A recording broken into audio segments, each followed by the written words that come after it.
90% of our stress, our anger, our heartaches, our disappointments, our regrets, our wanting, our craving, our chasing, our striving, our resentments, 90%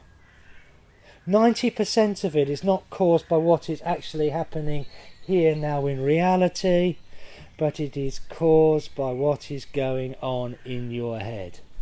Am I right? Well, stop doing it then. Just stop. And the great thing is you don't even need me to tell you that. Adrian says I mustn't keep torturing myself. No, you haven't got to remember that. You haven't got to write it down or nothing. You just got to see yourself doing it. And you'll stop. All on your own. So this is the first teaching of mindfulness, really, is what we call mindfulness of thought. And mindfulness of thought is simply watching. Watching the dysfunction of your own mind. That's not thinking about thinking. Because that's just more bloody thinking, isn't it? Yeah? That's not analysing your thinking. Arguing with the thinking. Now we've got two of them out there. Well, that wasn't bad enough. Not even trying to change your thoughts. I was trained as a cognitive therapist many years ago where we take a thought and we try and turn it around and switch it into another. Oh, don't even bother with that. Because even the positive thoughts are stitching you up, and I'll show you in a minute. You're just causing yourself more suffering, just in a different way. Oh, you just watch. Where does your mind go? What does it do? Does it like to worry? Oh, mine does. Here's what it used to do, is to go, okay, so what's the worst that could happen then? And then I wondered why I was stressed. How very odd. What does your mind do? Is it moany all the time? Oh, bloody terrible. And this is wrong, and that's wrong. Oh, got to breathe now. In, out. Always the same. I mean, how can you enjoy your life with that going on in your head?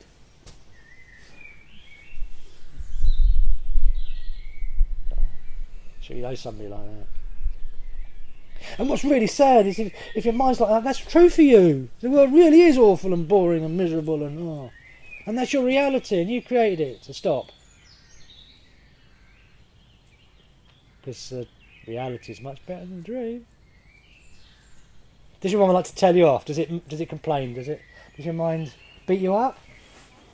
You're not good, you're rubbish. Does it do that? Got fat legs. But they're your fucking legs, shut up. I know. You shouldn't have eaten that cake, but you told me to. So you can't believe a word of it, can you? Does it pick on you? I mean, you wouldn't have a friend like that, would you? You'd unfriend them from Facebook, but you've got them living in your head.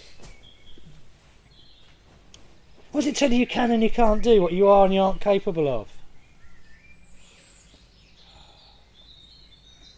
Now, I'm not going to go picking around in your head. I want absolutely nothing to do with it. I'm sure it's a very dark and sordid place and I'm staying well away. But what I'd like to do is just start to watch and see your own stupidity. And every time you see your own stupidity, you've just got smarter.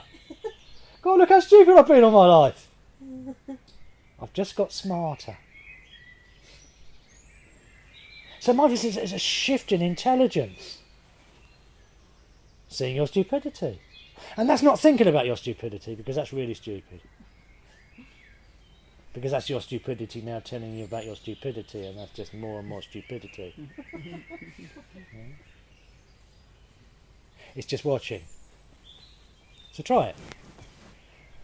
Sit down and just watch. What's your thoughts? Can